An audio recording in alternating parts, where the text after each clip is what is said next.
The recent Ukrainian Financial Forum in Odessa, Ukraine, hosted a wide range of speakers. One of the keynote presentations was led by Jonathan David Ostry, Deputy Director of Research at the International Monetary Fund. Our correspondent got a chance to speak with Mr. Ostry after his panel. So, for my first question, you were talking a lot about how globalization contributed to a rise in living standards.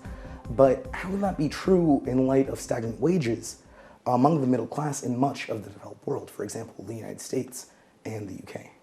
Yeah.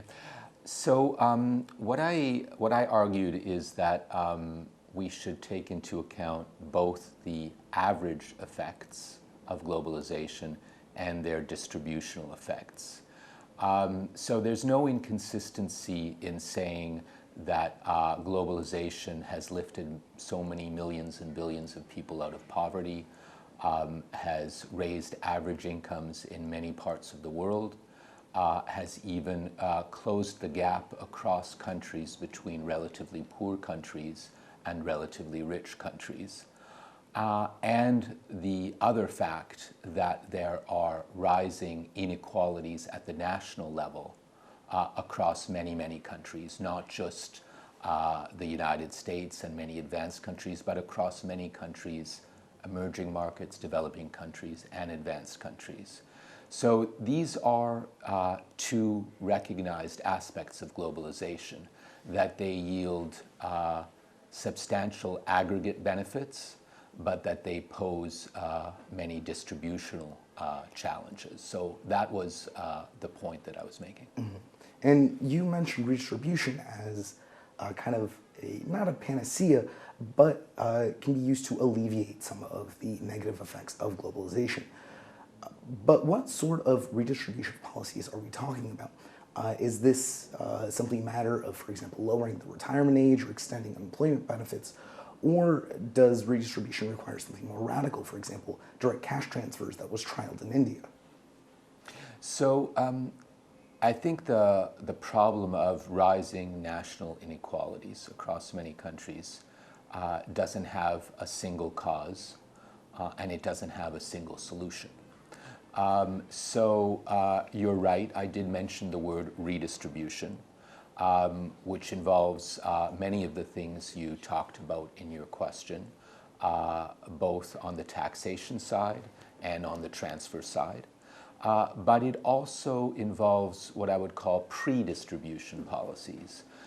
So we need to do better to have equalities of opportunity improve for many of the people who lose out in the process of globalization. We need to allow them to have the wherewithal on their own steam to get productive jobs that are going to allow them to lead lives with dignity in employment.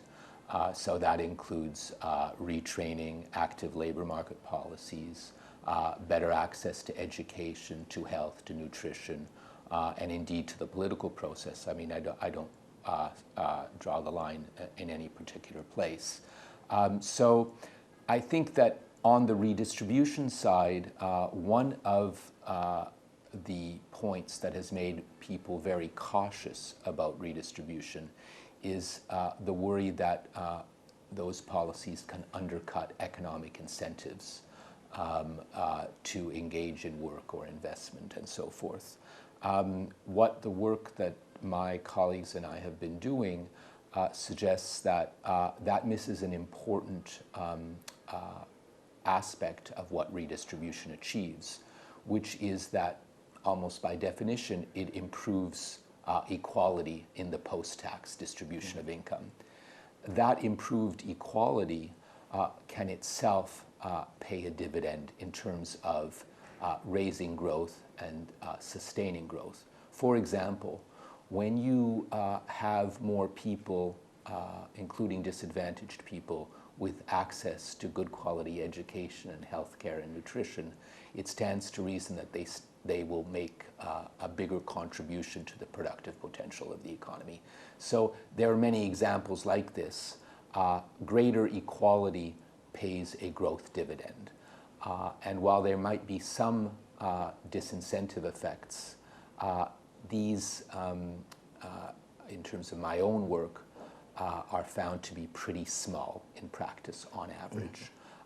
But the equality-inducing effects, the dividend that creates for growth, is large in an economic and statistical sense. So redistribution actually can be a win-win policy. It can improve equality and equality of opportunity, but it can also raise growth.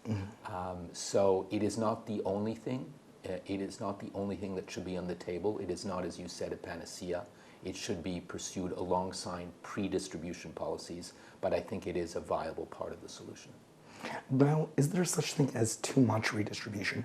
For example, Venezuela is in the middle of an economic collapse, which many commentators have said is due to the redistributive policies of the Chavez and Maduro governments. Is that a fair assessment, or were the redistributive policies simply not implemented correctly or corruptly in Venezuela's case?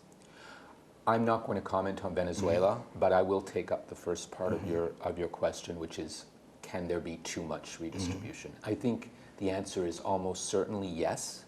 Obviously, you can't have a market-based system operate if everybody knows they're going to earn precisely the same income as everybody else. Nor, by the way, can you have a market system operate effectively if one person earns all the income and wealth in society. So there is almost by definition a nonlinearity in the relationship between redistribution and growth, or equality and growth. In our own work, we find that there is a rising cost of redistribution. The more of it you do, the more costly it is likely to become. This is, resonates a lot with economists, because we know that distortionary taxation runs into what we call convex costs. The higher the level of such taxation, the more costly it becomes. And what we find in our own work is that if you already do a lot of redistribution, if you're in the top, say, 25% of redistributors worldwide, you tend to suffer some penalty in engaging in further redistribution. Average redistributors, those who are squarely in the middle of the distribution, don't suffer that penalty. But if you're an outlier on the edges, then you do. And so, indeed, you don't want to go beyond a certain point. So is that a pitfall to avoid if countries do try to implement their own redistributive policies in terms of making sure that they don't cross this threshold? Absolutely. That would be that would indeed be my interpretation. That basically you want to make sure that you're on the right side of that curve, not on the wrong side. And finally, my last question regards the capital account liberalization that you spoke of. That also, you said, increases inequality and lowers Gini scores. Now, what sort of measures can you take to combat this? Is this something implementing harsh capital controls as certain countries have done, or are there less strict or more soft-handed methods to incentivize the sort of behavior you want to see? I mean, I think the important thing to recognize is that financial openness has the potential to do tremendous goods. It provides financing for productive investments. It allows for technology transfer.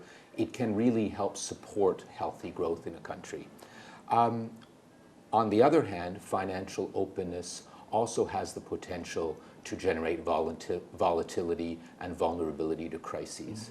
And I think the challenge for policymakers is to use the full gamut of policies at their disposal to try and extract as many benefits as they can and incur as few costs as they need to. And what the work of the IMF and my own research suggest is that, in fact, there are a number of tools to try that can help in managing, say, the volatility of exchange rates, the propensity of countries to experience unsustainable credit and asset price booms and busts. These include monetary policies, foreign exchange market intervention, macroprudential policies, and capital account regulations that you mentioned. The goal is really not to shut yourself off from the benefits. The goal is merely to extract a favorable benefit cost calculus from the foreign flows. As I said, they have the tremendous potential to do good, but they can also inflict damage, and you want to use the policies that are available to you to manage that mix. Mm-hmm. And my last question, maybe this is a bit wide range. You spoke of the two different sorts of globalization, right? Financial and trade globalization. And one of my questions when you were speaking about that is, how exactly do you separate or limit free flow of capital while at the same time allowing free flow of goods? So are those not the same thing? Well, I mean, there is certainly one school of thought that says these two things go hand in hand with each other. But I think that is a little bit simplistic. Mm-hmm. We have certainly periods in history that have seen rising trade globalization and differing degrees of financial openness.